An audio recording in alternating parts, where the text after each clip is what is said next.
Educating, informing, serving. Fact TV, keeping government honest.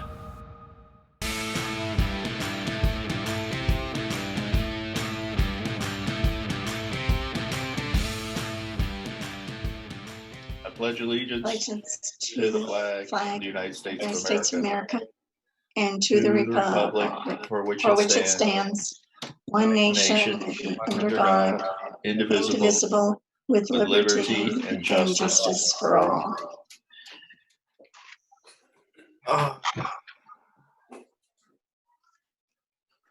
So adjustments to agenda, we're gonna strike 8BA and 9BA1.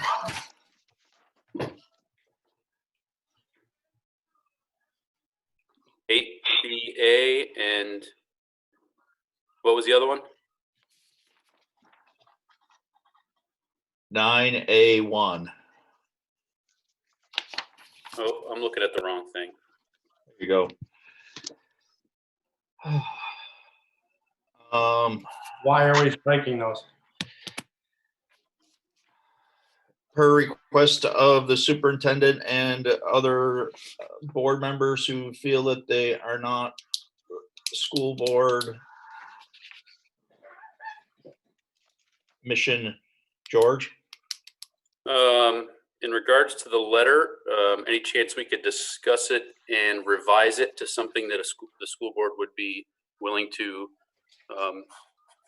get on board with? I know it's kind of directed in a specific area, but speaking as thinking of the entire board, how could we ask the town to look at their financials to help the situation? Maybe we could revise it. So let's have that discussion when we get down to what is it? 8B, which is where that one was, where the letter was under. So we can discuss it there. We can discuss it there. Okay. Rick, do we want executive session? We will have an executive session to update the board on negotiations at some point, yes.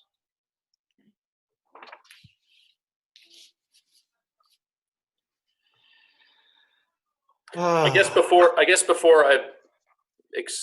am good with that, is the letter already been submitted, or is this for discussion tonight? It was for discussion tonight. Not submitted. Not Then submitted. I'd have to say leave it on there. That's my opinion. I don't know if that's a voting thing. Oh, we can discuss it when we get to it. Okay. So it will sort of be left on there then, because we will discuss it when we get to it.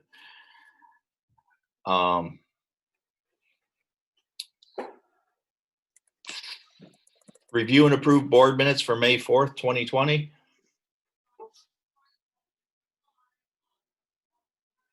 Did everyone get a chance to read them? I make a motion that we approve the minutes.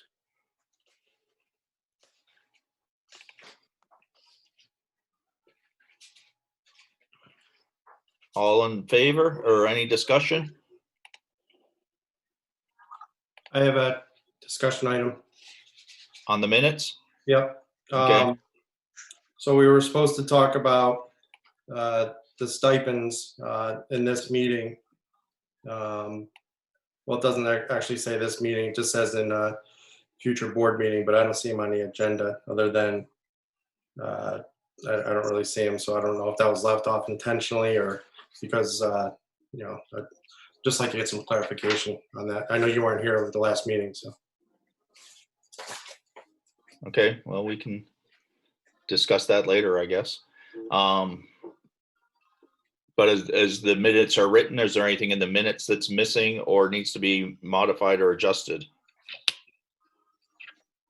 No. All in favor of the minutes as written? Start with Jason Terry, because he's first in line on the way they line up on my computer screen. I get my Priscilla? I can't seem to see you guys now. I don't know what happened. George? Aye. Okay, minutes are approved as written. Communications and public comments? I do not see anything in the chat room.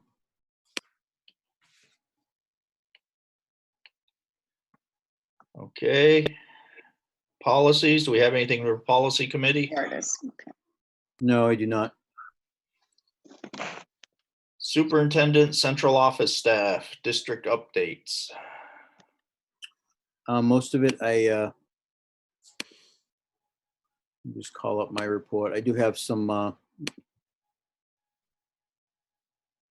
updates that I would like to share. I also I sent this out, my Google Doc of my May report out to all the board members. As I update it, you'll be able to see the changes. The most recent development, I think, really is around the House Ways Committee that took place on Thursday. Some of the key points were the House Ways Committee on May 14th spoke about revoting on all budgets this summer. The feeling is revenues are not enough to make up the current $167 million gap. So that's being looked at, not just the boards that haven't approved budgets, but there's a possibility that all budgets will have the option to be revoted on. The revote on the budget would make it very difficult, if not impossible. What they're saying is for some districts navigate the teachers' collective bargain agreement in regards to salaries. So that's why they're looking at that. Other than that, I don't think there is a whole lot of changes.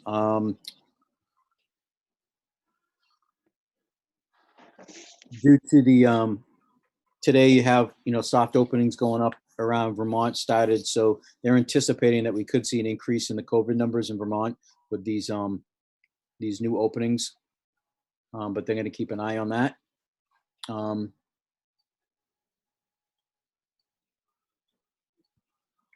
And for the group sizes and stuff, this right now it's still at 10 for large groups, but around June 1st they may raise it to 25. One of the other things that the House Ways Committee did talk about is that without any additional aid coming in, that what they're trying to avoid is a tax rate being raised 22 to 23 cents higher than it currently is. So they have been actively looking at that. Another possibility, what they're proposing the tax commissioner is another possibility would be to fund a partial year education expense using a so-called skinny budget, do the first payment from the education fund, and ask districts to revise the budget for consideration by the voters in the late summer or early fall based on revised tax commission letter and current revenue projections, similar to what the state does now. So that's what they were looking at possibly proposing. So that's this week's update on what's going on in the state, and the principals can share more in regards to what they've been doing locally. Any questions for Mr. Pratt?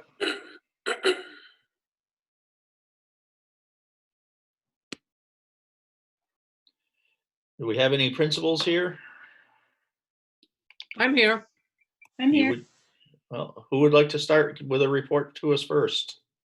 I can go first. Okay. Go ahead, Laura. Thanks. So hello, everyone. Good to see you all.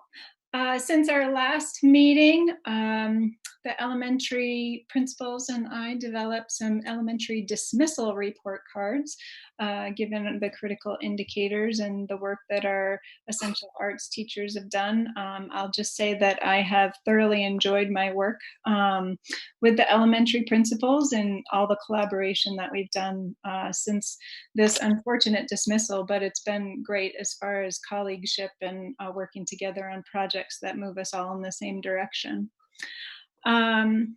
F&P trainings, Fantas and Pinal classroom trainings. We will be at Saxons River working with Janie and Andy T, reading coach and literacy coach and consultant on June 1st and June 8th, and then full days on June 18th and 19th to get up to speed and trained in the new materials that'll be coming to us for next year. Let's see, I've talked with George and found out that Jason was the CIP board rep, and Jason Benson, I should clarify because there's two Jasons. And so Jason Benson will be meeting with the Saxons River team to review our continuous improvement plan. Just made contact this weekend, and so hopefully that will happen this week. Let's see, on May 27th, we have the incoming kindergarten family meeting via Zoom.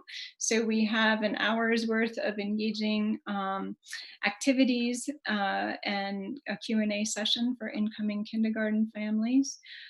Doing the best that we can with that to make sure that they're welcomed and answer any questions that they may have. Let's see, all Saxons River Elementary families are now connected. So they all have internet in at least one household. So that is great news. Last week, I held individual meetings with all my staff members, which were very, very helpful. Continue to have weekly staff meetings and a weekly 3-4 team meeting and a weekly K2 team meeting as well. Much like I think Karen shared at the last meeting, on May 7th, we started a staff lunch bunch just to get staff together on an informal basis to kind of chat, share ideas, and because we're usually all together all the time. So just we were just thinking of different wellness things to do. Our reading teacher began end of the year running records with the students that she serves, and we continue to try to provide like a weekly fun, engaging activity. Last week we did a paper ball challenge with the kids where we made a video and then asked them to send in videos. This week we're doing like Hearts for Hope challenge, same thing, a teacher video followed by a student video with clips that parents send in. And we're also working on end of the year celebrations in the planning stages of the 4th grade move up ceremony, which is scheduled for June 9th with a rain date of June 10th. It'll be parking lot style. And we're also planning an all school reverse parade scheduled for June 12th. That's it. Thanks, Ms. Hazard. Anyone have any questions for her? I saw that Jason Benson joined us, so let's make sure he gets on the record, Josh. Ms. Bukowski. Sure. Priscilla's got a question.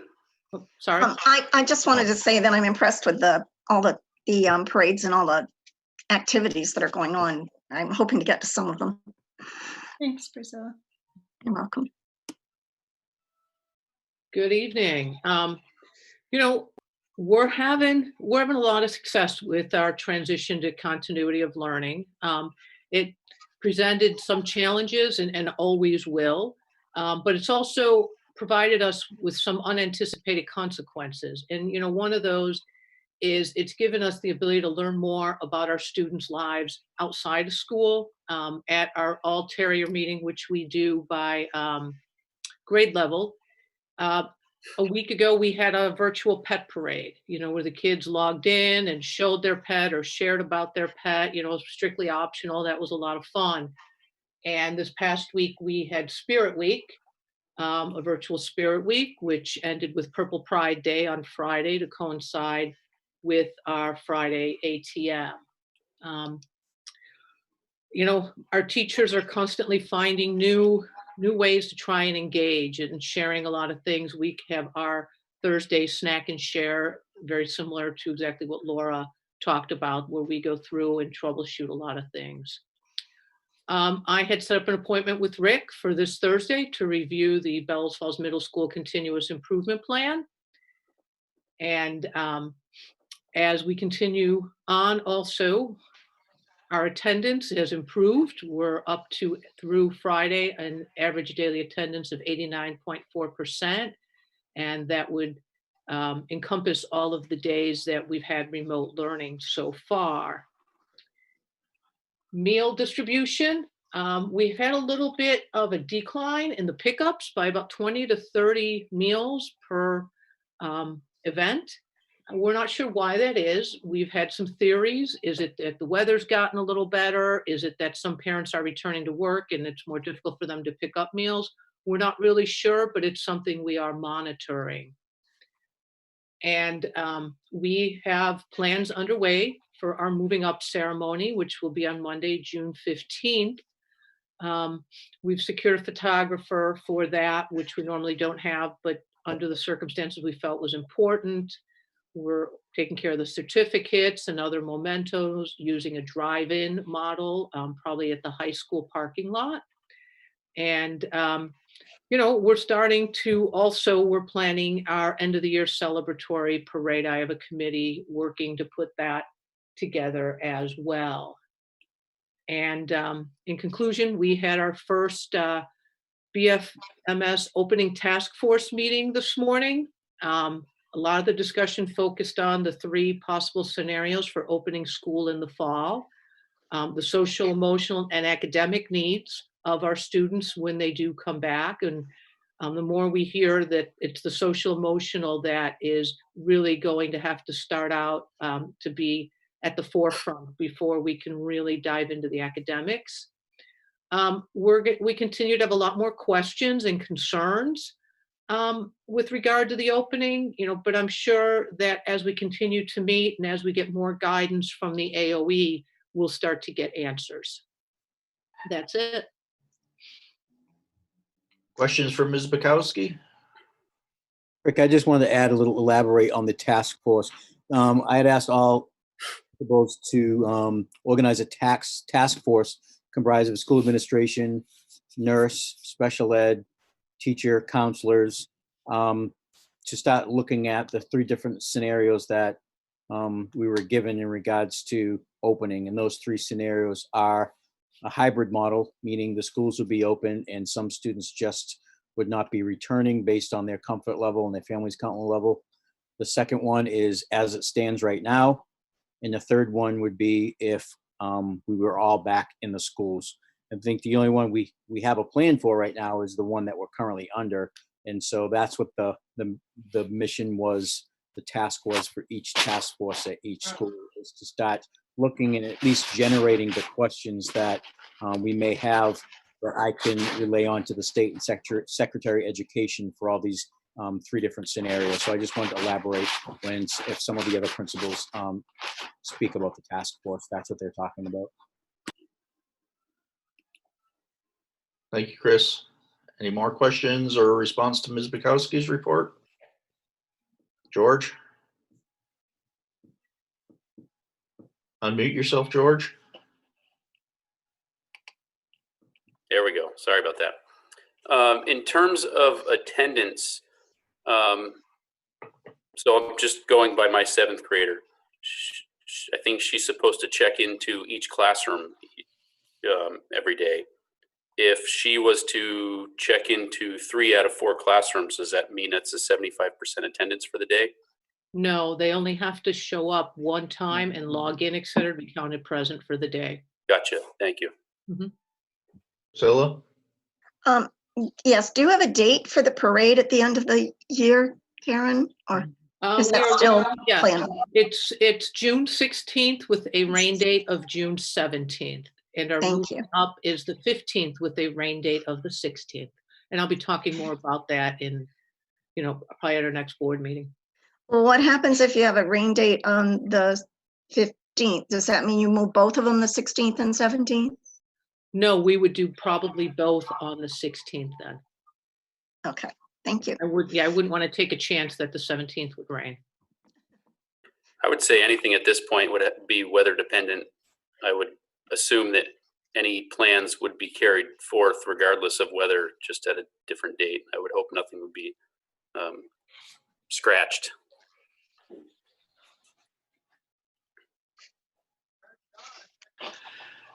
No further discussion for Ms. Bukowski. We'll move on to Mr. Numlich. Good evening, everybody. Let's see. So our attendance is holding right about 85%, which is, I think, where it was last time. Obviously, instruction is continuing. I just want to point out, too, we have a number of paras who are reaching out to students throughout each week, helping students with their academic studies. I think it's really important to acknowledge those efforts. Teachers are working on rosters for next year. They're starting to work on report cards for the end of this year. We do have an evening for incoming kindergarten parents coming up on the 27th, much like what Laura spoke about. Let's see. I'm working on a collection of images from staff and students demonstrating Habit 7, which is finding balance in your life. And we'll be putting that together into a little montage of what's going on when kids aren't glued to a screen. Fourth grade is planning their end of year celebration. I don't know exactly which way they're going to go at this point. It will be perhaps either a drive-by reverse model or perhaps an assembly in the parking lot at the high school. Our race raffle, which had to be postponed because we had to cancel the race, that's going to actually take place this Thursday as a Facebook Live event. And I reached out to parents to get some feedback on what's working for them and heard from a number of them, both positive and not so positive, just going through some rough stuff, but got some good feedback, and which I think is going to be very helpful as we think about next fall if we find ourselves working in this model. So I'm pleased to hear that from them. Let's see if there's anything else I need to share. Oh, I do have one change of position for next year that I just wanted to let you know about. Carrie Pickering is going to move back into the classroom to fill an opening in our first grade. One of our first grade teachers is retiring, and that's Helen Hearn, and Carrie is going to step into that role next year. So other than that, I think that's it. And what has Carrie been doing? She's a reading specialist and data facilitator. Okay. So unfortunately, that position is gone by the wayside, and that's a position that's been at Central for over 20 years. So this is gonna hurt. Okay. Any questions for Mr. Nemlich? You don't know when the event will be for their finish of the year? No, I'm waiting to hear back from fourth grade on those. So we'll get to that. Tomorrow is our staff meeting, so we'll Okay. nail down those dates. Thank you. Yep. Anything else? Thanks, Keith. Yep. Business office. That would be you, Mr. Pratt. So I did want to give an update. I sent an email out at the beginning of the week that we did hire a new chief financial officer / business manager who will start on July 1, who'll be taking over for Edie Lee Cole. His name is James Breeze, and I believe I sent that letter out to all the board members. So I wanted to see if anyone had any questions in regards to his position. Priscilla? Can you tell us what he'll be doing? Will he be doing what Edie did previously, or is there a different format for him? He'll pretty much be taking over Edie's role and what she was doing, and we're hoping to kind of continue to organize the business office so things are working more efficiently. Yeah, he's pretty much taken over Edie's role and what she'll be doing. Okay. I also wanted to comment that thank you for you to getting back all that information to me as well and answer the questions that I had, Mr. Pratt. You're welcome. Do we have any financial reports for today, or? Note the same ones that we gave at the last meeting. Okay. So we'll have one for the next meeting. Yes, you will. Okay, thank you. Any other questions for Mr. Pratt regarding the business office? WNESU board. There's a meeting tomorrow night. Tomorrow night, there is a WNESU meeting to discuss negotiations, the similar discussion that you guys will be having later on. Okay. And we haven't had, there's not been an SU meeting since this last board meeting, so. No, they haven't. And committees? No committees, just the negotiations committee. Okay. Doing a lot of. George? Yes? Yeah, so there's been some correspondence between myself and Mrs. Hazard, Mr. Nemlich, about the SIP committees. I was wondering if anybody could clarify for not only Jason, who's getting involved, but for myself, what the roles, responsibilities of that representation would look like. And again, offer to those folks, if there was a need, I would be willing to assist with that. Yeah, I'd be happy to answer that, George. So the Continuous Improvement Plan Committee meets to take a deeper look at the Continuous Improvement Plan. It's a little different than we had last year, because last year we submitted one plan that represented all the districts. So this year we're still doing that, but each school has its own SIP plan. We don't send those up to the state. We still send the SU-wide SIP plan up to the state for approval. But this year the difference is that the SIP plans, the continuous improvement plans at each school, are more, they go a little deeper than just the SU plan. And so when you come together and you look at the SIP plan for that particular school, it's an opportunity for the boards to ask questions that they're seeing on the plan. And you might have suggestions that you want to see if something that you're curious about is covered in the plan. If it isn't, why not? And you may have suggestions that we could add to the plan, or clarification of how what you're asking falls into the plan. So it's just a matter of having a board representation to really understand the continuous improvement plans the same level that the rest of the school does. So you play a very active role within that group, as with the principals and the teacher and the board and the community member. So it's a pretty lengthy document. So the more eyes we have on it, the better. Does that answer your question? Yeah, I think so. Thank you. You're welcome. Anyone else on that topic? Just a question, Rick. Jason Benson was our representative, but is that the one that I was on as alternate, or do you remember? I don't think so, because I can go back and look it up. George? yeah, I don't think so, because I was on it last year, but it was seemed to be a little more stale than what these folks have been doing this year. So I think it was Jason who was heading that up. Yeah, I know Jason was heading it, but I Right. wasn't sure. Okay, and I'll look. Well, again, Probably something else. Again, I'll put it out there if I can contribute in any way, in any capacity. I'd be glad to do so. I don't have a burning desire to do so, but if there's a need, I'd put myself out there for that. And that would be wonderful, because you would have a background in it.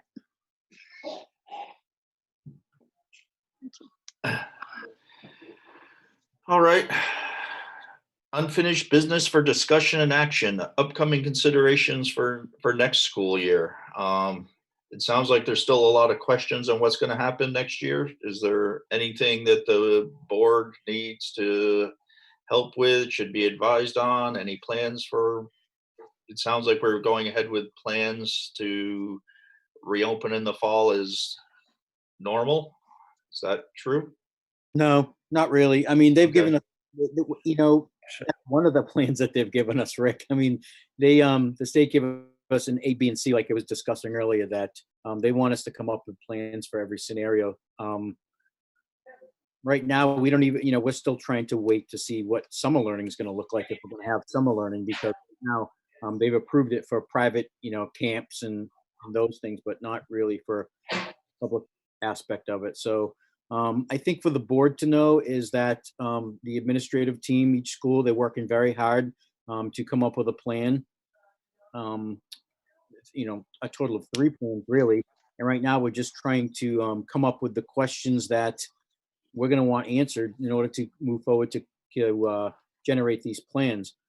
So if boards have questions in regards to, if they think of something that I would say, send it to me and I can forward it on to the school, or you can share it with your, the chair can share it with the principal directly. I think right now, we're trying to anticipate as many different questions as we have as possible. For instance, I had a question about, buses, if there's if things are under the current structure, and even if they raise it to 25 students like they might, and they say we're going to open the schools for, as a hybrid, or we're going to open the schools, how does that look for transportation if we can't put more than 10 kids or 25 kids on the bus? So there's a lot to go into that. So I think any of us who are working on the plans, for the board, if you have questions, we'd love to have them, because it may be something that we didn't think of. Jason, Terry? Mr. Pratt, along those lines, do they seek our opinion, being on a board, or is it just like, are we just getting the information secondhand? Do they look at the numbers when they're going to open up? Who does that other than the governor? Just with the numbers and the stats so low with, what's out there, it just seems odd that we're,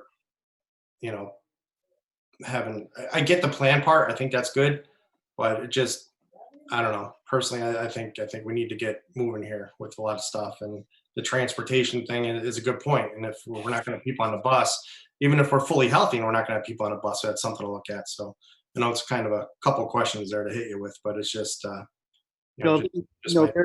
They're relevant questions. I think right now is that the states, the governor's making most of the decisions, making all the decisions. And once the decisions are made, he reaches out to the Secretary of Education. Secretary of Education has, weekly meetings and updates with superintendents every Wednesday or Thursday.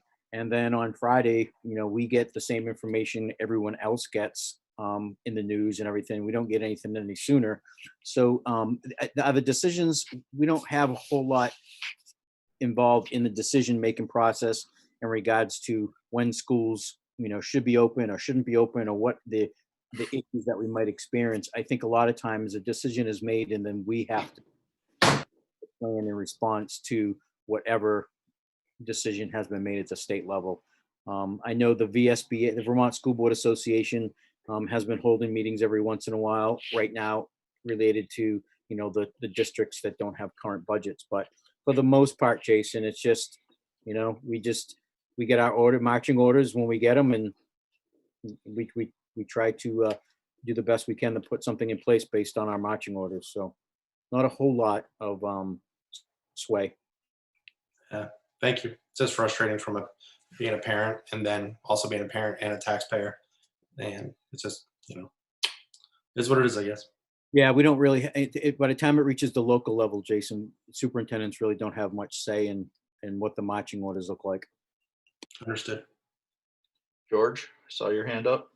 Yeah, I just want clarity. These are actual mandates, right? I mean, I know it's different on this level rather than me as a personal Vermont citizen, but you're saying these are mandates, and there's no way we could work outside of their mandates, or are they strong suggestions?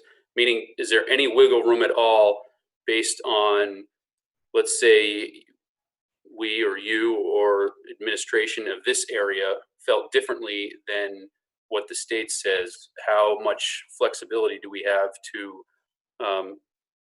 make our own choices? None. Based on opening schools, none. We have no say at all.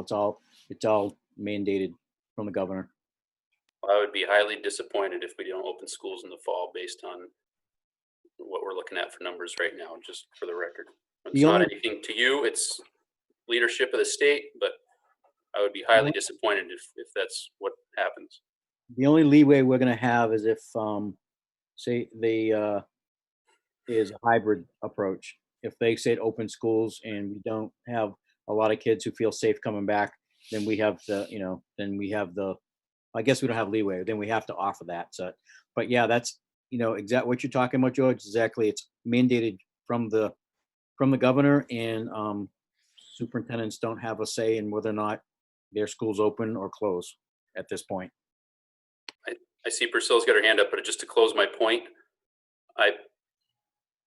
he tells me to stay home and not go out if I don't have to, and I do anyway because that's my choice. Just leaving that there. I agree with you, George. It's frustrating. Priscilla? I wanted to comment that the universities are up, even around Burlington, where we really have a huge, all of our COVID cases for the most part are centered. They are talking about 15,000 students, and the governor is still planning to look, figure out a way for them to hopefully be there and opening. So I think we should at least be, thinking that that's going to happen and then it will open, and maybe having a plan. And we can always have to go back to the other stuff, but I know he is not looking at, wanting us to have to be in the situation we're at now, because he said today clearly that, boy, he really did not want to be. Yeah, and I look at it as our role is that we have to hope for the best and plan for the worst and be prepared for whatever the decision is made, and that's what the task force are for, because we just want to be as proactive as possible with the unknown. So I agree with you, Priscilla. Yes. And I appreciate your planning, totally. Anything else? So, number B, how can the Rockingham School Board influence current education tax system? So Mr. Terry presented a letter that he wrote that he would like to send to the town, endorsed by the Rockingham School Board, which I am not sure is actually a school board item.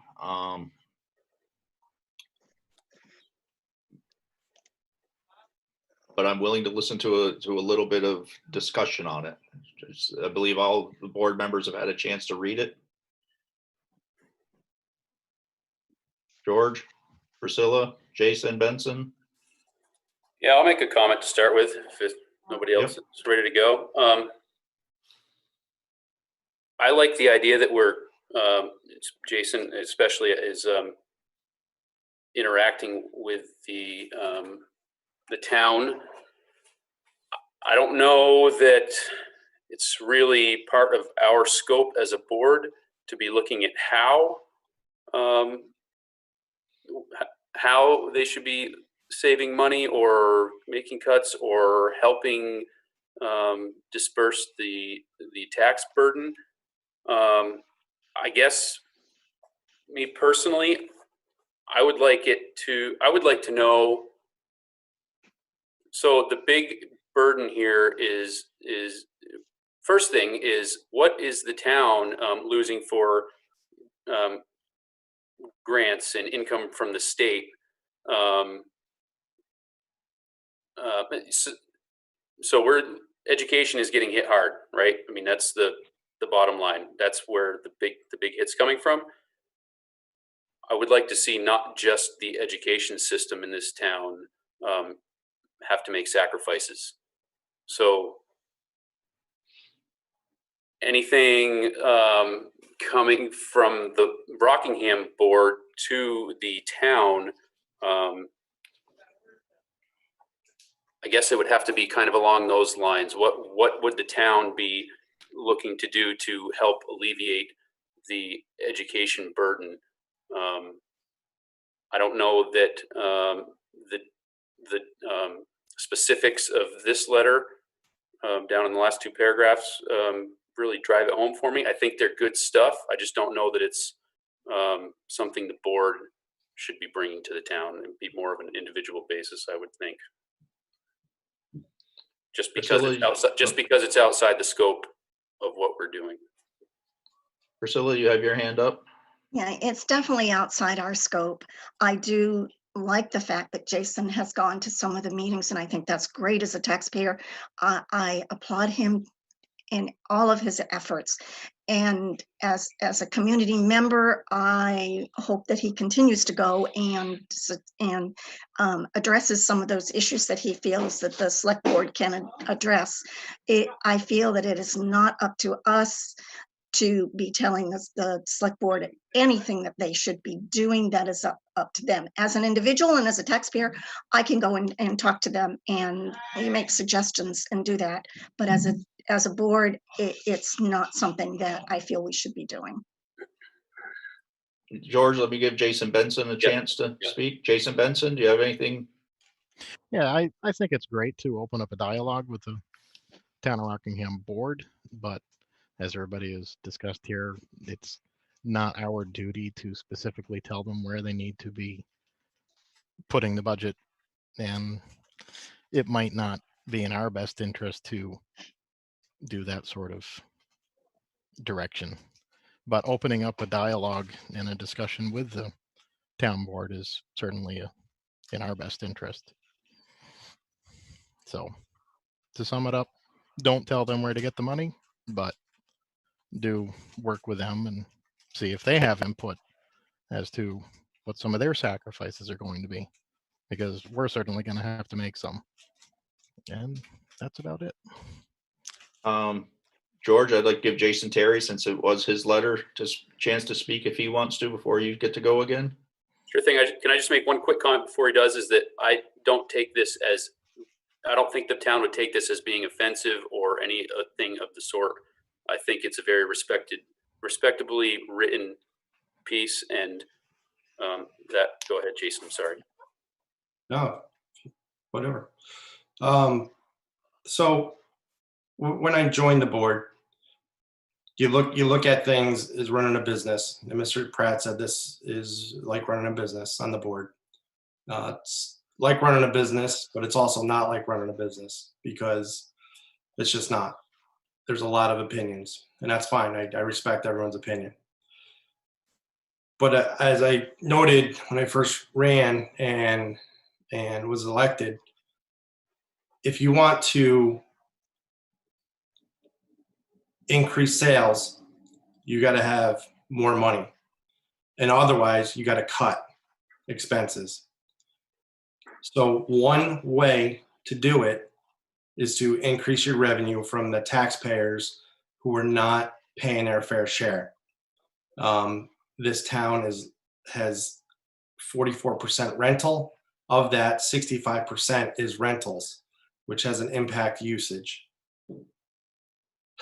So you're burdening single-family homeowners with flipping the bill of this tax. And as I've learned, with everything being closed, meals, lottery, sales tax, there's a shortfall of money, which then it goes on single-family homeowners.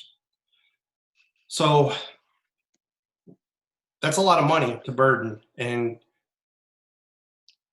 people will not be able to afford to live here with the tax rate going up. I want great things for the schools. I want everything that everyone else wants for the schools. I'm here for the kids. I don't like asking tough questions every meeting and getting beaten over the head because I ask challenging questions. So as a taxpayer, the town already knows this. They're well aware of this. I'm simply doing a respectful thing and letting you folks know what I'm doing as a taxpayer, and that the select board and the lister's office is already aware of what's going to happen. They've already contacted me. and said that with the new incoming manager, it's one of the first things that the person's going to be looking at.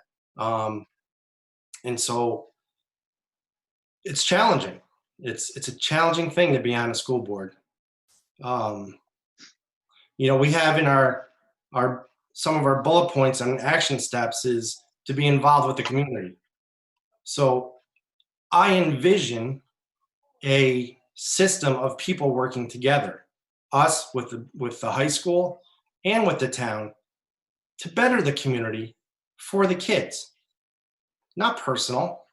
I'm going to pay my taxes if they go up or not. They're going to go up 14%. I have no choice but to pay them. So it's only fair if I'll use an example. The single family home across the street from my house, which is actually 12 apartments, pays their fair share of a commercial property tax, not a single family tax. They have a higher impact usage than I do. So I'm just trying to be professional and let you guys know why we should do this, and we should continue to work with the community. I had help writing the letter. I'm no expert at this stuff, but I reached out to somebody who's really good at this stuff. And, I respect that gentleman's opinion, who's also on a school board, who helped me write this letter. And, so a lot of us want this to happen. So,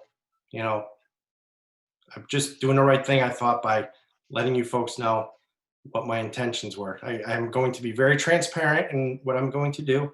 I'm not going to have any surprises for Mr. Pratt or anybody. I think that's the right thing to do by being transparent and being upfront and honest. So you're always going to get that from me. So thank you. George, did you have something else, or were you finished on your last? I was finished on my last one. I might have something brewing here, but you can ask other folks. Okay. So I think, yeah, so Jason, I think to your point, it is the school board it runs like a business, but it is different. And as you guys are all learning, as I have learned, it's a really tough thing with state mandates and finding the right balancing act of what our mission is. I think for us, I think a really big place for us to put energy is with the state and how education tax is distributed there. And those rules and laws are something that we should be putting some energy into and learning how that system works, and that we are actually getting the dollars back that our community puts into those coffers. And that doesn't take away from your efforts and ideas of like, how do we get our community to be well balanced and get the right monies back. But I think that it'd be a shame to see you successful in this idea and endeavor, and then have us not get the money because the state decides that some other town needs it more than we do, through their confusing distribution system. So. Yep. So I'm open to hearing if anybody has anything more they would like to talk about or discuss on this, or shall we move on to our next? Priscilla? Yes, I think we really need to encourage the state, in either as individuals, or, and I don't know whether the board can do that one, but definitely as individuals, to be funding some of the stuff back to us. They're funding childcare support things. They're funding support for businesses and all of those things. So I think they should be looking to the federal government maybe to get some grants coming into the state so that we can get money from that for our educational system, because we should not have the shortfalls that we're talking about. Thanks. Thanks, Priscilla.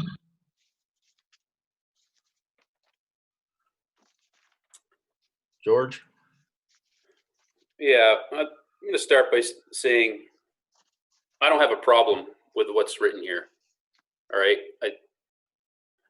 I will say that people who own rentals, especially the ones who only own one or two, are not making any giant amount of dollars That being said, they should be zoned appropriately and taxed appropriately. I think part of what, Jason, correct me if I'm wrong, you're finding inaccuracies in the grand list, right? Yes. Those should be corrected. I don't have a problem with that. I guess what I would like to see instead of, again, this, I think part of this should be an individual presentation to the select board. What I would like to know is how much government assistance is the rest of the town getting compared to just the education portion. And if we're when I say we, the education portion, if we're the ones taking the big hit, not we're, I'm sorry, if just the education, the schools are taking the big hit, how is the town going to assist in making some tough decisions like that have been made by administration already? So I would like, as far as from board representation, I would like to see that kind of stuff being asked. That's, I guess, where I'm at. Yeah, and I agree that, you know, the intent of the letter is I think it's great. great. It's just, is it the right thing to come from the school board? So don't feel like you're Because getting beat over the head, Jason. It's just a learning curve. I'd like to say a little something more. In the grand scheme of things, the correction to the grand list isn't going to cut it. 14% is a lot. That's a lot, and that's not going to cut it. So the town has to also look at their budget, and they're going to have to make decisions too.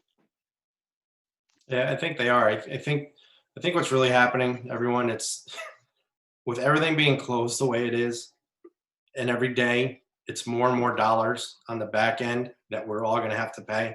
And if anyone is not scared of the financial implications that's going to happen for years, you know, it's going to get worse, and financially for a lot of people. And you know, people are already unemployed. You know, we're talking about maybe not coming back in the fall. You know, we're just the unknown. It's not good, and I'm nervous. I want a great school system.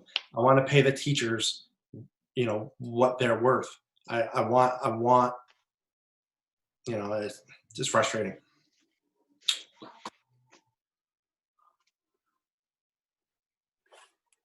One more. I got more, I guess. Okay, I'd like George's to first year on the board didn't say a word. I'm going to close with this, and this just so I can say it publicly, because I feel really strongly about it. We've done our job. We've flattened the curve. It's time to let people go back to work. Done. Priscilla? Second that. Jason, I have to comment on this comment. You said pay the teachers what they're worth. I saw something on Facebook just the other day. Someone put on there that he thought that every single teacher should get 1.7 million per day for all they're going through and everything they do. I don't think they'll ever be able to pay them what they're worth at this point. All right. Shall we move on to board goals and discussions? Yep. So, yes, Priscilla? Okay, so did all of you get the one that I sent out for you? Yes. What I did, Can you share that for us, Chris? Right, and what I did, in number 3, there was kinds there, and I know it was kids, but we need to replace it probably with either children or students, depending upon, I was thinking about the early elementary one, the early preschool type ones. Maybe we want to put children, because all of our children only go up till 8th grade, so we could put children there. And then in number 2, in my notes, when I went back to my notes from that meeting, the 5/6/19 meeting, it said engage students, so I like engage better. So I would change those 2 if the board is in agreement. On numbers 4, Hang on. I think you're moving a little too fast for everyone there, Okay. Priscilla. Go down. sorry. What was the first one? Where are you? The first one was under goal number 1, number 3, where Okay. it said the needs of all kinds at all levels in all areas. It should be probably children or students. And I put in mine Well, with. It was supposed to be kids, but Did- kind, so children maybe would be better. I'm wondering if the reason it said kinds is because it was to incorporate staff No, as well. No, it was kids. In the notes, it was kids when I went back. It just ended up with an N in it. So can I ask one quick question? Uh-huh. So you were looking at these that were, did you have That- the ones from September as well? Yeah, this is 4/1/19. Okay, And that was that one. And I went back to 4/1/19 to look at my notes, and Okay. it was kids that it was. And so it should be children instead of kinds. And it So- just got done. And then when I looked at 5/6/19, which is number 3, also under goal 2, I had the word engage written in my notes. We had used the word engage. And so I think we should put engage in there rather than include. And I put those in bold and in italics so you could see them if the board is in agreement with those. If you don't agree, that's fine. George, Those are the only you've been ones trying to on get in the for a ones minute? that were printed. I don't want to get nitpicky, but I mean, did we approved minutes from what was proposed, not from Priscilla's notes, right? Right. That's what was typed in the minutes. Okay, and we approved Back those, right? on 4/1/19 and on 5/6/19 was kids was there.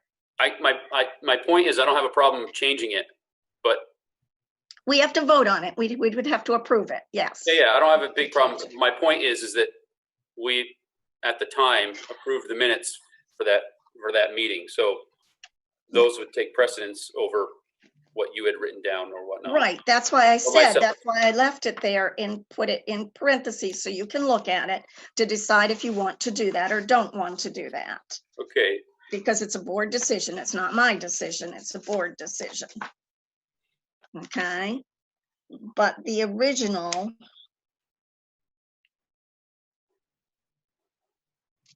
I'm going back to those so I can find them. On page 2 of the minutes for April 1st, it says kids. KIDS. It's on page 2 of the minutes from April 1st, 2019.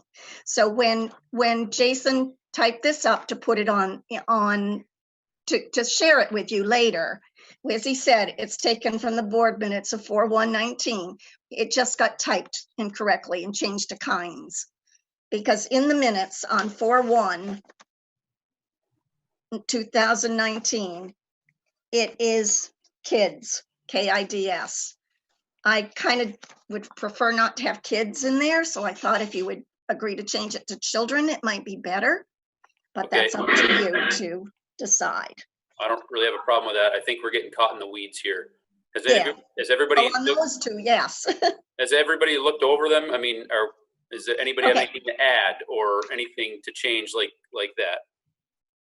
I mean, these are basic. It's basic to me. It's language around the obvious, but Right. whatever. So those are the only two I'd like to see changed in the things that were printed and shared with us back in September. Those two things on number 3 in goal 1 and goal 2. Then I went to goal 4 and I grabbed all of my notes from back, and that's why it says in progress taken from notes. Those action steps have not been approved. The goals were what we agreed on, but the action steps were not. So I was trying to help you out and take it from all the information that Karen gave and Margot gave and everybody at the meetings gave and put them on here so that you could look at them according to what they did and then decide if you want them or decide on a different thing. It's totally up to the board to decide that. So just to kind of get us on track and so we can make a little progress here, the only question I hear for goal number 1 right now is by supporting and meeting the needs of all kinds at all levels and all areas. Do we want that to be should that be children? Should that be students? Citizens?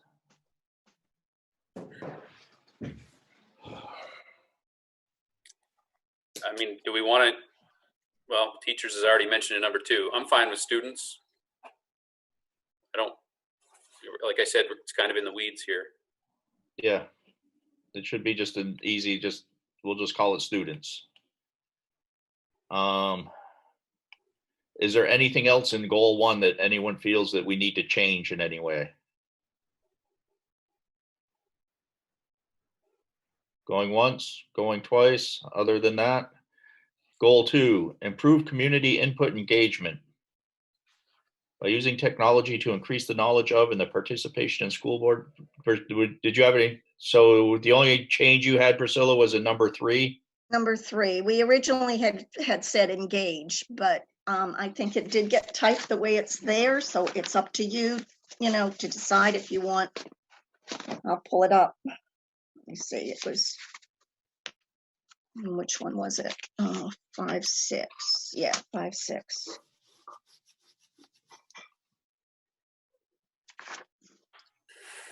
Set school boards. So I believe the intent was more than include. I think that we intentionally used the word engage in hopes that we could Make them more active. Yeah, that engagement, active participation.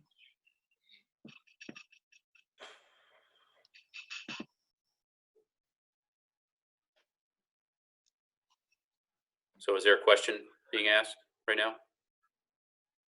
I think we just leave it as was originally written, where it would say engage.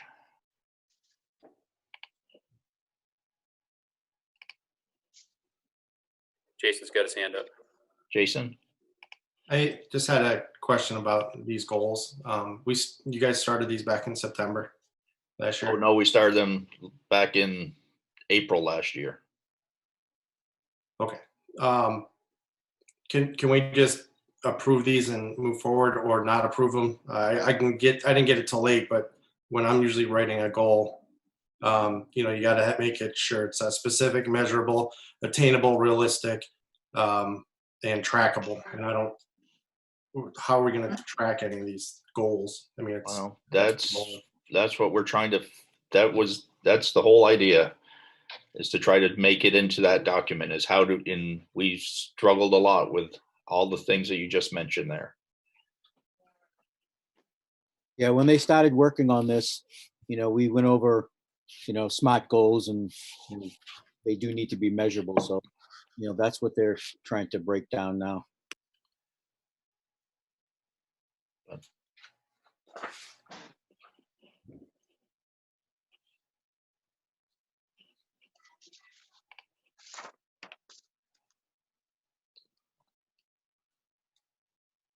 So I guess to your point, Jason, is like, does this board agree with these goals, or do we want to update and change them? Because these are goals that were started by the old boards. I agree with them, and let's move forward, and we can always we can change them as we go, can't we? Yeah. And one of the things that we had intended to try to do at some point was to review one of the goals at each meeting and try to gauge how we were doing on it and how we could start to build upon the action items and fulfill the action items. I think it's a good start. I like them. Let's just keep moving forward, I guess. Okay, so number 3, did everyone get a chance to look at 3? Yes. And 4 was kind of where we got stuck. Well, I wanted to say to George, I appreciated George bringing that up last meeting, and I was totally wrong. I thought they were that we had approved those, and George was right. We had not approved those. That's why I went back to all the notes and put these in a form that we could look at, and you may or may not like them. It's up to you. So in 4 and 5 were progress that we never completed or made much progress because we went into budget season.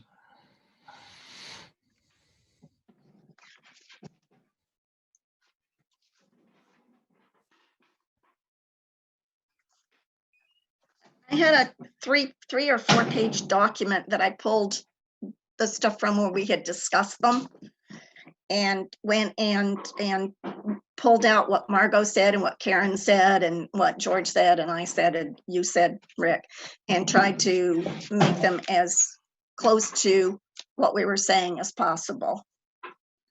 But like I said, they can easily be changed if somebody wants to revise them or change them in any way you want. So I just want you to know that I appreciate all the extra and putting those in there. It's helpful for us then rather than go back and try to start from scratch. So I thank you for that. You're welcome. I'm okay with them how they are personally. I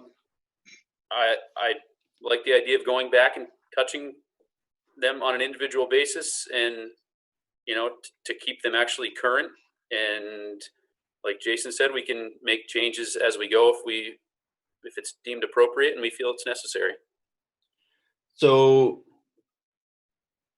if somebody wants to format these we can go ahead and we can consider this our first read, and then at the next meeting, we can actually vote to approve these as our current goals and then begin to start working on them. Does that work for everyone? We're just making them a part of our semi-monthly routine, right? And when you say working on them, right, like Chris, I don't know if we need to have them approved for anything related to our Act 40. So some of this came out of the whole like Act 46 and alternative governance structure and various things that we were doing there was one of the reasons that we started on this. Do we need to formalize these in any way? No, you don't have to approve them. I think you just have to, I would say, adopt them and make a motion to adopt them and have it in the minutes for future board members. So I would entertain a motion to adopt them.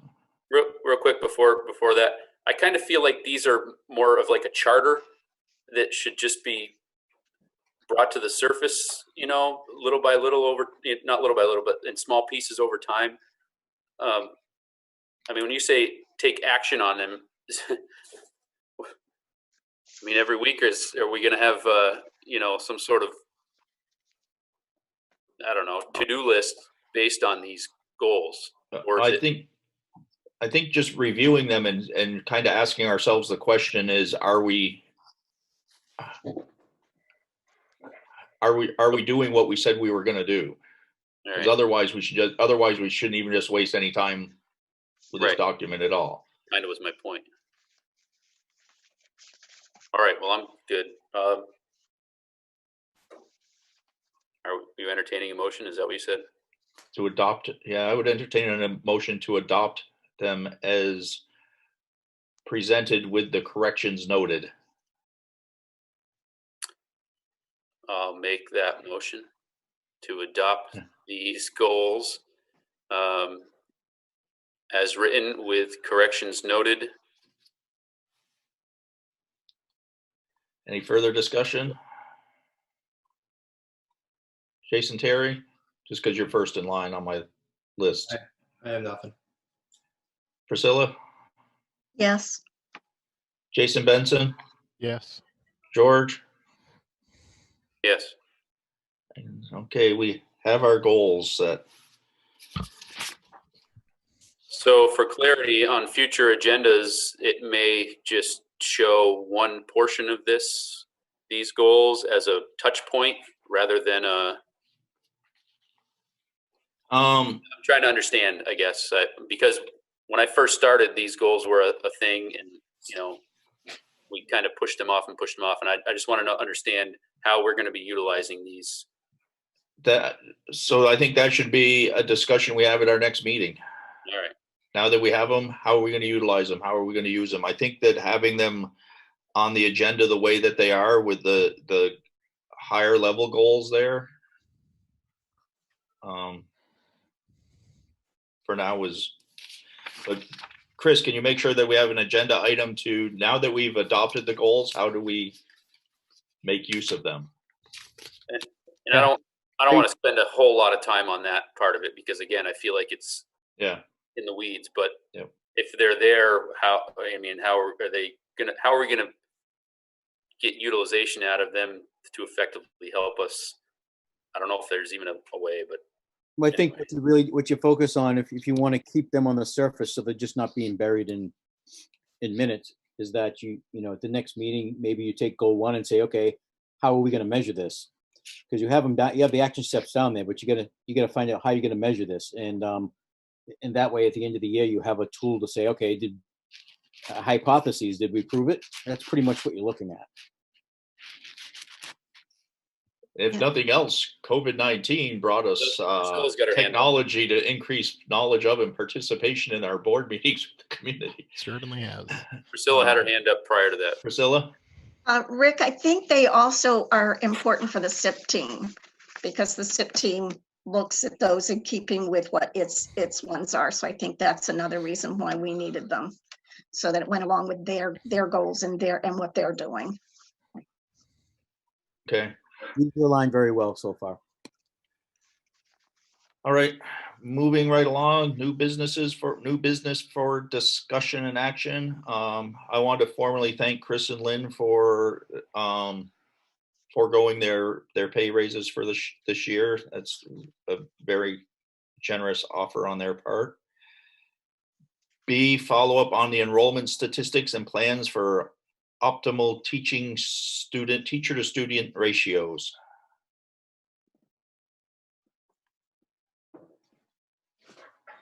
Someone?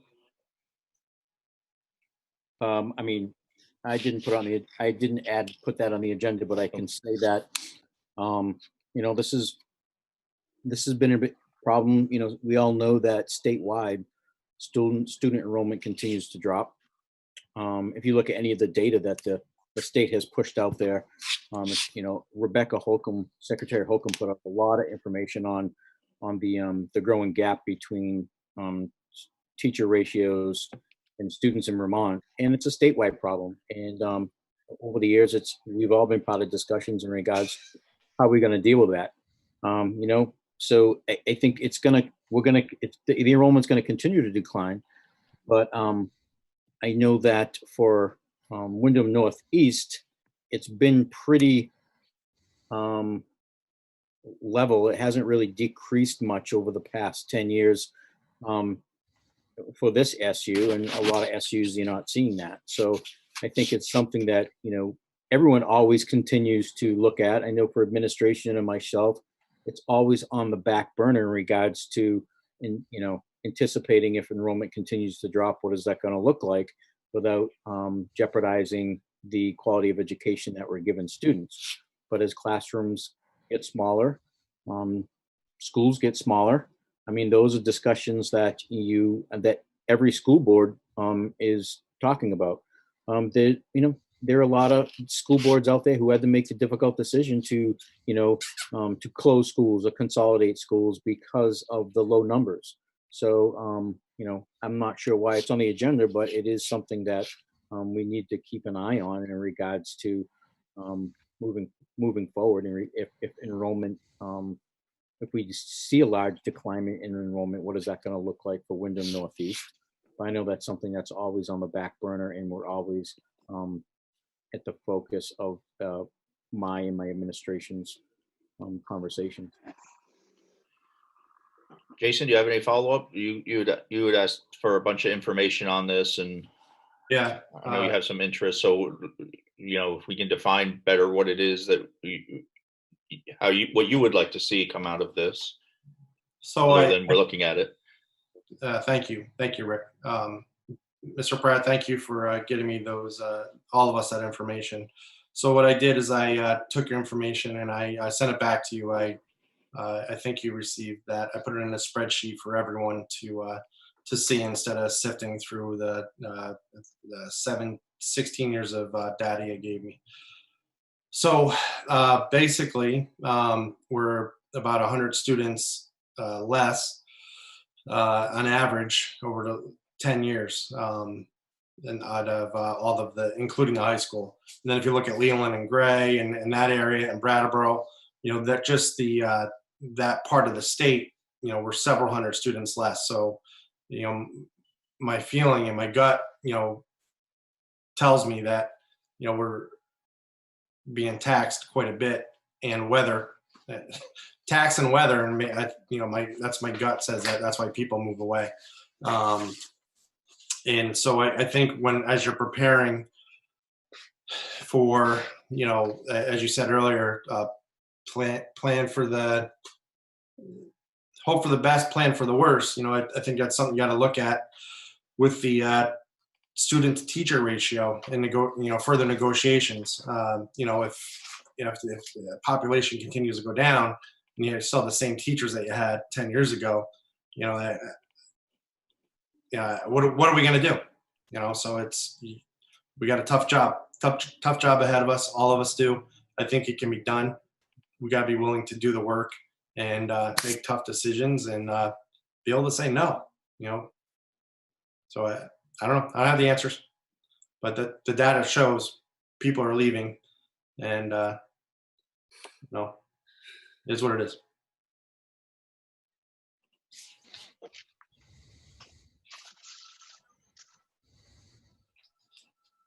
Anyone else?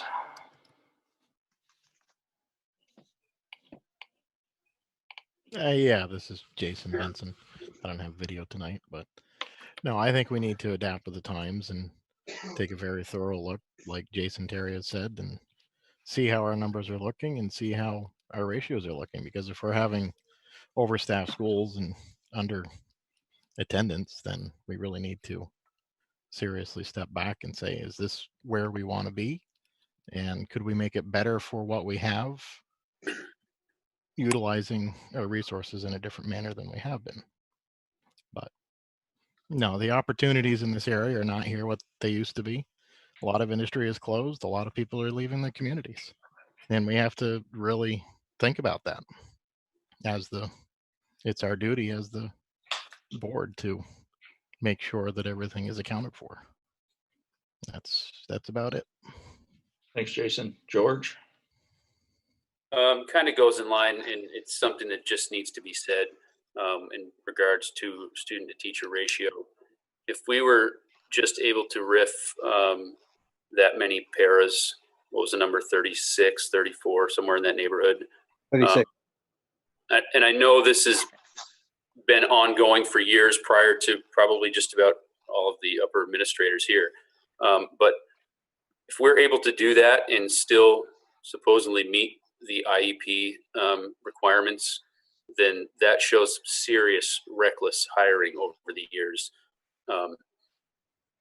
and not a very good look at these ratios. And maybe it doesn't go in line with this, but it just needed to be said. And I think we're going to come out of this thing better off. Maybe it'll take a couple of years, few years, several years, I don't know. But I think just getting that point across that we've let a lot of people go right there and we're still supposedly meeting our IEPs, to me, that shows reckless hiring over years. Thank you, George. Priscilla? Letting the 36 go, what doesn't mean we won't need some of those in the fall, though, because some of those, a lot of that was individual, and we may need more individual. There's a lot of emotional concerns and social concerns our principals talked about tonight that we need to be facing. Also, ratios don't tell the true picture, because ratios take into account your janitors, your secretaries, your lunchroom people, and all of that. So be careful when you talk about ratios. What we need to do is look at true classroom size and see how that is comparing. I do know that in the 27 years that I worked in this district, that the first year I was there, there were many more teachers than there were the second year I was there. They let go 10 teachers that year, and the numbers were declining. Now that's the high school. I haven't looked at the elementary. I'm glad Jason's looking at some of that stuff. We also need to look at administrative levels to see how that's working out, and secretarial levels and all of that as well. But I think it's a good thing that he started that process and looking at that. Well, to counter that briefly, Priscilla, I would say ratios are one metric to look at, because if we had 37 janitors that are setting that off, then we still need to like understand why. So it doesn't, it doesn't matter if it's janitors, cooks, teachers, paras, if there's, that if they're all part of the ratio, they're all part of the concern. Jason? Good point. Just last to your point, Rick, Mr. Pratt, the new gentleman who's starting, I'm assuming that that's one thing that he's going to do. I've done that a lot, is look at efficiencies and how efficiencies are. So I'm assuming, I'm hoping, I'm praying It's done. he'll do that, is because that's in your email. That's what you said. Get a lot of background in as far as those types of things, or maybe I read it wrong. I'm No, not sure. you are correct. That's exactly one of his main priorities. It is. Good. And it's one of those decisions I'm not going, that he'll have creative control based on his expertise and his qualifications that he's had over the 20 plus years in coming into offices and doing exactly what he wants. He's the professional with this and having the business background, so I'm going to respect that. I'll be kept in the loop, but he's going to have creative control in bringing the office to where it needs to be. Good. Hopefully he has my number. I'm sure we'll find a way to get it to him. Yeah. Thank you. Okay, and no further discussion on that. We can move on to approving the local education agency plan and authorize the chair to sign. This is an annual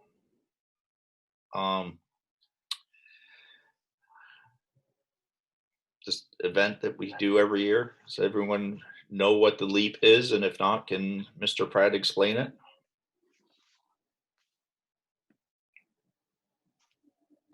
Does anyone want the explanation?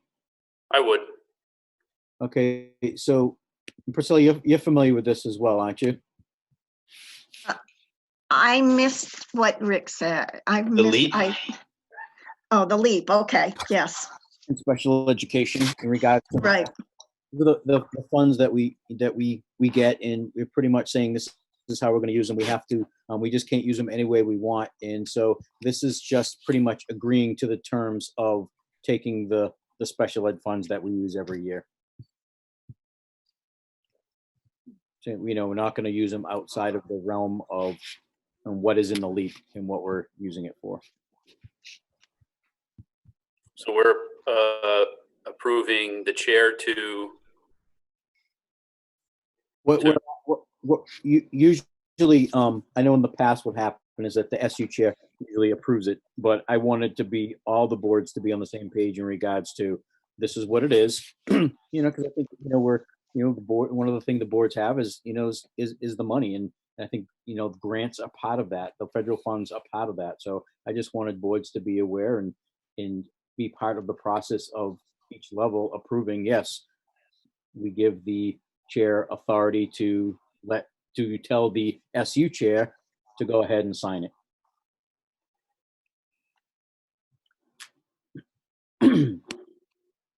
Priscilla's got her hand up, Rick. Priscilla? Any of the grants and any of those funds, there are very specific criteria that you have to satisfy in order to get that money, or they will take the money back away from you. You apply for the grants and then you do that. One of the programs that it covers is mentoring for new teachers that are coming in. You'll have a teacher who's been there a few years and they mentor them, and they have to go through a whole plan for the entire year of what they're doing. They also have funds for the special ed students that are covered. The teachers and special ed teachers and paras do a analysis usually in February and October, November timeframe, somewhere there, twice a year, and their funds are based on those findings and what they are actually seeing the students, and all of that's accounted for there. So there's a real tough accounting system that goes into effect for all of these funds. And that's exactly right. And that's what the LEAP is saying, you're going to take this money, this is how you're going to use it, no exceptions.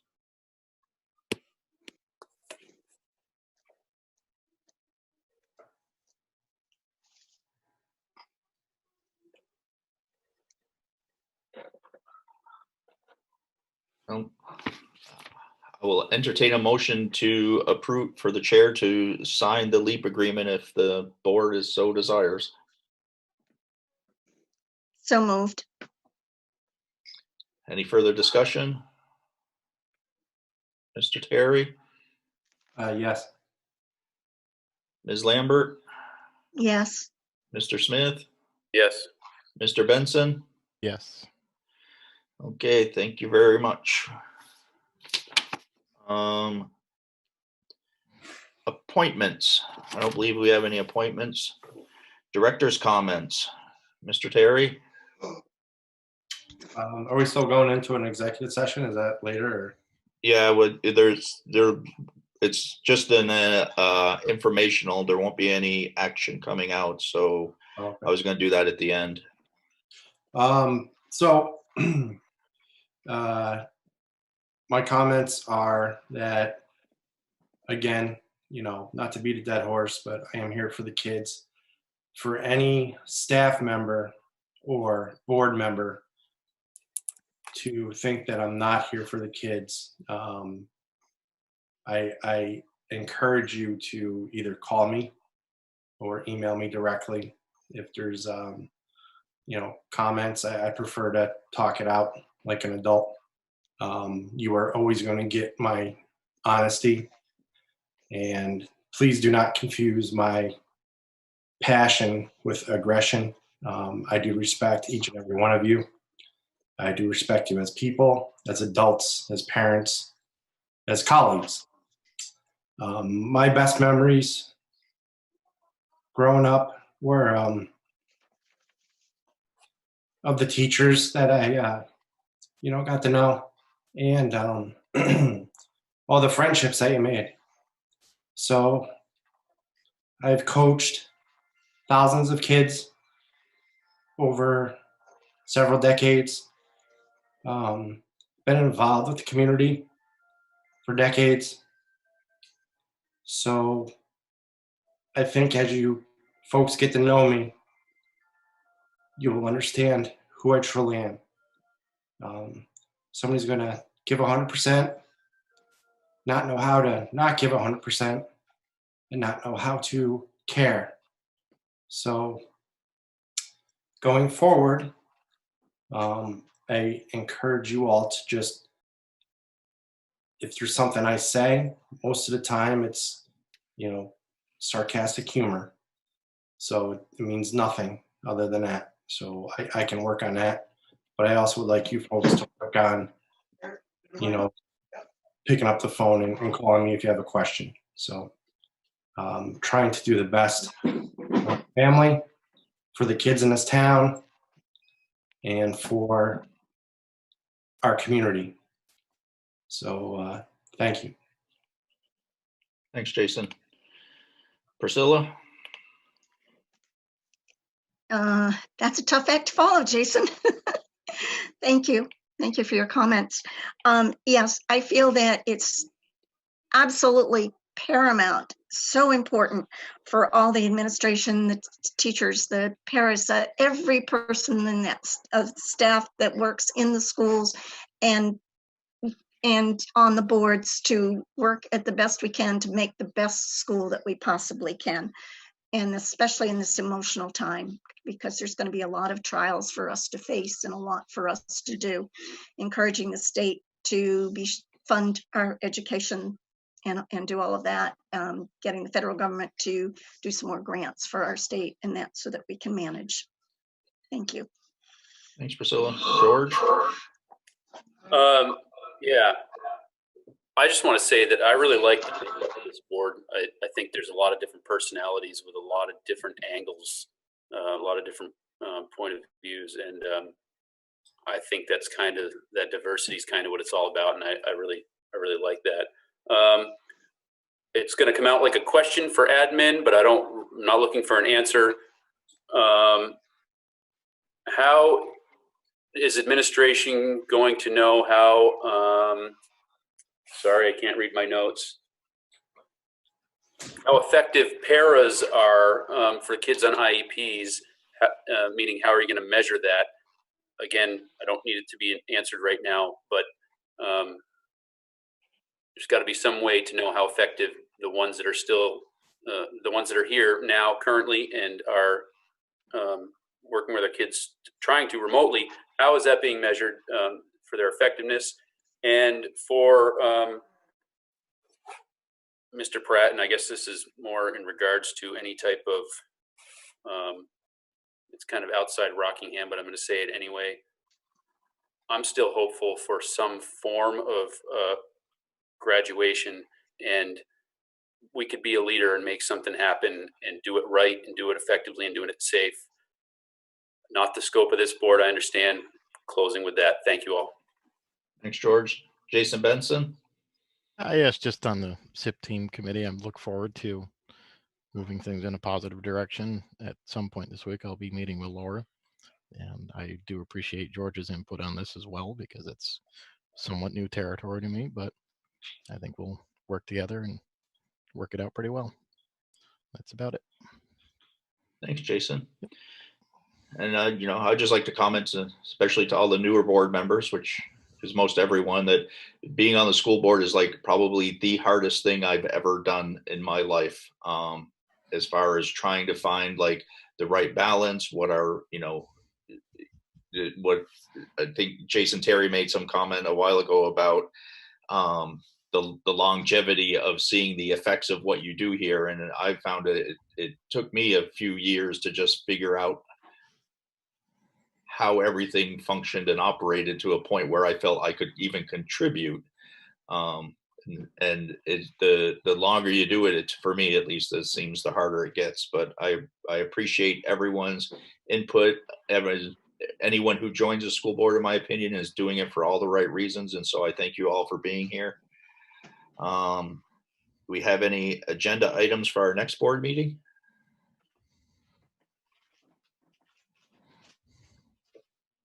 The date of our next meeting, June 1st, 2020, 5:30 via Zoom. I would now entertain a motion to go. One more thing, Rick. Is Okay, it George. too late for me to make a comment? Not to make a comment, but ask a question. Okay. Do we have any intentions on having these meetings like a hybrid in-person / Zoom, or is this the way it's going to be for a while? I'm okay either way, but I think we could start entertaining the idea of looking toward it in some future. Mr. Pratt, when will we have access to a school building? They're all closed per the state right now, correct? Correct. You can come over to my house. Okay. Will you have dinner for us? Quite possibly. Nice. So let's keep that on our agenda for we'll have that as a. It doesn't have to be an agenda item. It's just. Well, I mean, it's easier to sit around a table and discuss things. Yeah. So it's up to people's comfort level too. That's fine. Yeah. And having a building that we can legally access. I'm not sure what I know I got reprimanded once before on a different public committee for having a meeting in a public place that was not a designated official meeting place. So, but I'm open for discussion on how we could make that work and what our options are for like a hybrid meeting. We could do it at work, George. Whatever.